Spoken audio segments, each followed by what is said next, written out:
Wuthering Heights, Chapter 6. Mr. Henley came home to the funeral, and a thing that amazed us, and set the neighbors gossiping right and left. He brought a wife with him. What she was and where she was born he never informed us.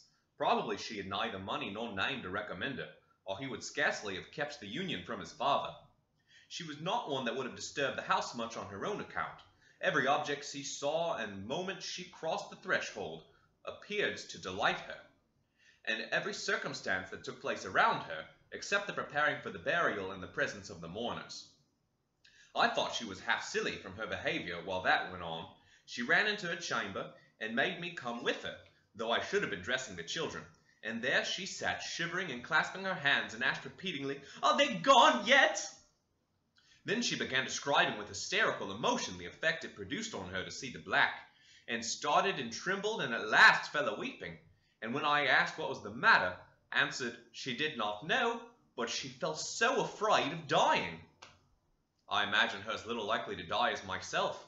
She was rather thin, but young and fresh complexioned, and her eyes sparkled as bright as diamonds. I did remark, to be sure, that mounting the stairs made her breathe very quick, and the least sudden noise set her all in a quiver, and that she coughed troublesomely sometimes. But I know nothing of these symptoms portended, and had not impulse to sympathize with her. We don't in general take to foreigners here, Mr. Lockwood, unless they take to us first. Young Earnshaw was altered considerably in the 3 years of his absence. He had grown sparer and lost his color, and spoke and dressed quite differently, and on the very day of his return he told Joseph and me that we must henceforth quarter ourselves in the back kitchen and leave the house for him. Indeed, he would have carpeted and prepared a small spare room for a parlor, but his wife expressed such pleasure at the white floor and huge glowing fireplace, at the pewter dishes and dense case, and dog kennel, and the wide space there was to move about in, where we usually sat, that he thought it unnecessary for her comfort, and so dropped the intention.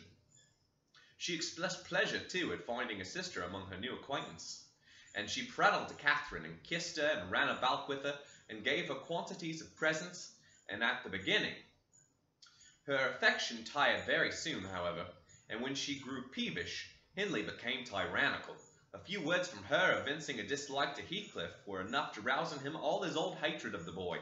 He drove him from the company to the servants, deprived him of the instruction of the curate, and insisted that he should labor in the out-of-doors instead, compelling him to do so as hard as any other lad on the farm. Heathcliff bore his degradation pretty well at first, because Cathy taught him what she learnt, and worked to play with him in the fields. They both promised fair to grow up as rude as savages, the young master being entirely negligent how they behaved, and what they did, so they kept clear of him. He would not even see them after going to church on Sundays.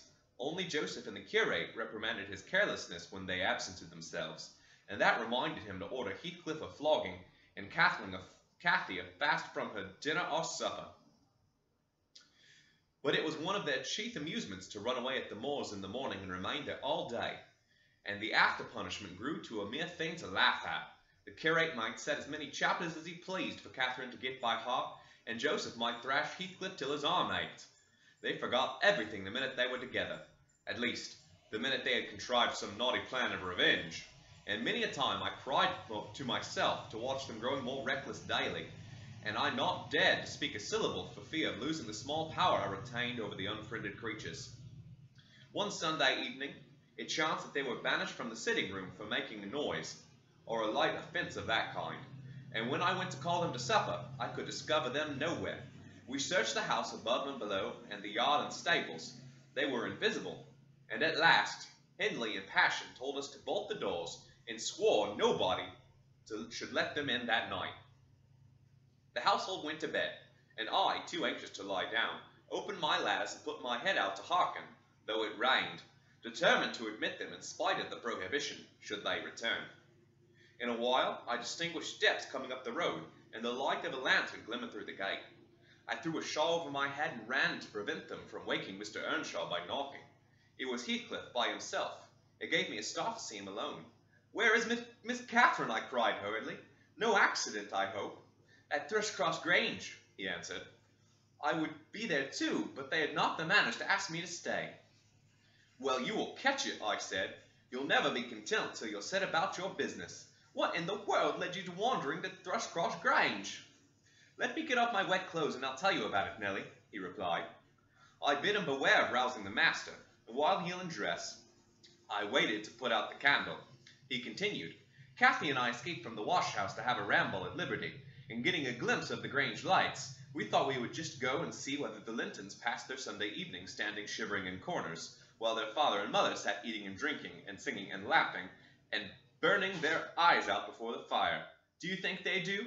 Or reading sermons, or being chastised by their manservant, and set to learn a column of scripture names if they don't answer properly? Probably not, I responded. They are good children, no doubt, and they don't deserve the treatment you receive for your bad conduct. Don't you cant, Nelly, he said. Nonsense. We ran from the top of the heights to the park without stopping. Catherine completely beaten in the race because she was barefoot. You'll have to seek her shoes out in the bog tomorrow. We kept through a broken hedge, groped our way up the path, and planted ourselves on a flower pot under the drawing-room window. The lights came from thence. They had not put up the shutters, and the curtains were only half closed. Both of us were able to look in by standing at the basement and clinging to the ledge, and there we saw, it was beautiful, a splendid place carpeted with crimson and crimson-covered chairs and tables, and a pure white ceiling bordered by gold, a shower of glass drops hanging in silver chains from the center and shimmering with little soft tapers. Old Mr. and Mrs. Linton were not there. Edgar and his sister had it entirely to themselves. Shouldn't they have been happy? We should have thought ourselves in heaven. And now, guess what your good children were doing? Isabella, I believe she's 11, a year younger than Kathy, lay screaming at the farther end of the room, shrieking as if witches were running red-hot needles into her. Edgar stood at the hearth, weeping silently, and in the middle of the table sat a little dog, shaking its paw and yelping, which from their mutual accusations we understood that they had nearly pulled in two between them. The idiots! That was their pleasure, to quarrel who should hold a heap of warm hair, and each began to cry, because both, after struggling to get it, refused to take it. We laughed outright at the petted things. We did despise them. When would you catch me wishing to have what Catherine wanted, or to find us by ourselves seeking entertainment and yelling and sobbing and rolling on the ground, divided by the whole room? I'd not exchange for 1,000 lives my condition here for Edgar Linton's at Thrushcross Grange. Not if I might have the privilege of flinging Joseph off the highest gable and painting the house front with Hindley's blood. Hush, hush, I interrupted. Still, you have not told me, Heathcliff, how Catherine is left behind. I told you we laughed, he answered. The Lintons heard us, and with one accord they shot like arrows to the door. There was silence and then a cry. Oh, Mama, Mama! Oh, Papa! Oh, Mama, come here! Oh, Papa! Oh! They really did howl out something in that way. We made frightful noises to terrify them still more, and then we dropped off the ledge because somebody was drawing the bars, and we felt we had better flee. I had Kathy by the hand and urging her to run on, when all at once she fell down. Run, Heathcliff, run, she whispered. They have let the bulldog loose, and he holds me. The devil had seized her ankle, Nelly. I heard his abominable snorting. She did not yell out. No, she would have scorned to do it, if she had been spitting on the horns of a mad cow. I did, though. I vociferated curses enough to annihilate any fiend in Christendom, and I got a stone and thrust it between his jaws and tried with all my might to cram it down his throat. A beast of a servant came up with a lantern, at last shouting, Keep fast, Skulker! Keep fast! He changed his note, however, when he saw Skulker's game. The dog was throttled off, his big purple tongue hanging half a foot out of his mouth, and his pendant lips streaming with bloody saliva. The man took Kathy up. She was sick, not from fear, I'm certain, but from pain. He carried her in. I followed, grumbling execrations and vengeance. What pray, Robert? Hallooed Linton from the entrance. Skulker's caught a little girl, sir, he replied. And there's a lad here, he added, making a clutch at me, who looks an out-and-outer. Very like the robbers were putting them through the window to open the doors to the gang after we were asleep, that they might murder us at their ease. Hold your tongue, you foul-mouthed fiend. You shall go to the gallows for this. Mr. Linton, sir, don't lay by your gun. No, no, Robert, said the old fool. The rascals knew what yesterday was my rent day. They thought to have me cleverly. Come in, I'll furnish them a reception. There, John, fasten the chain. Give Skulker some water, Jenny. To be at a magistrate in his stronghold, and on the Sabbath, too. Where will their insolence stop? Oh, my dear Mary, look here. Don't be afraid, it is but a boy. Yet the villain scowls so painfully in his face that it would be a kindness to the country to hang him at once before he shows his nature in his acts as well as his features. He pulled me under the chandelier, and Mrs. Linton placed her spectacles on her nose and raised her hands in horror. The cowardly children crept nearer also, Isabella lisping, "Frightful thing! Put him in the cellar, Papa. He's exactly like the son of the fortune-teller that stole my tame pheasant. Isn't he, Edgar?" While they examined me, Kathy came round. She heard the last speech and laughed. Edgar Linton, after an inquisitive stare, collected sufficient wit to recognize me. They see us at church, you know, and though we seldom meet them elsewhere. "That's Miss Earnshaw," he whispered to his mother.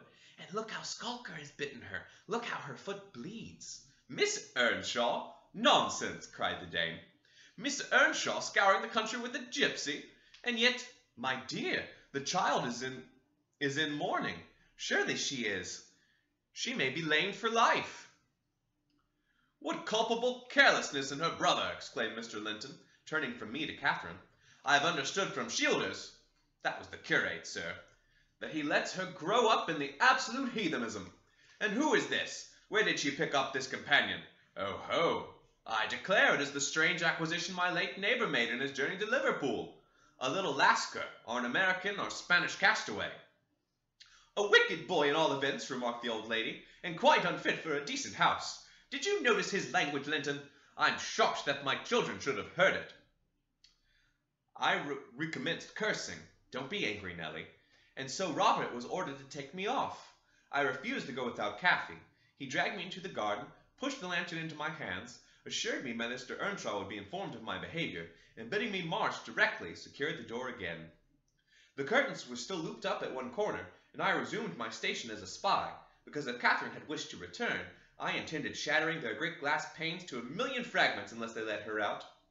She sat on the sofa quietly. Mrs. Linton took off the grey cloak of the dairymaid we had borrowed for our excursion, shaking her head and expostulating with her, I suppose. She was a young lady, and they made a distinction between her treatment and mine. Then the woman servant brought a basin of warm water and washed her feet, and Mr. Linton mixed a tumbler of negus, and Isabella emptied a plateful of cakes into her lap, and Edgar stood gaping at a distance.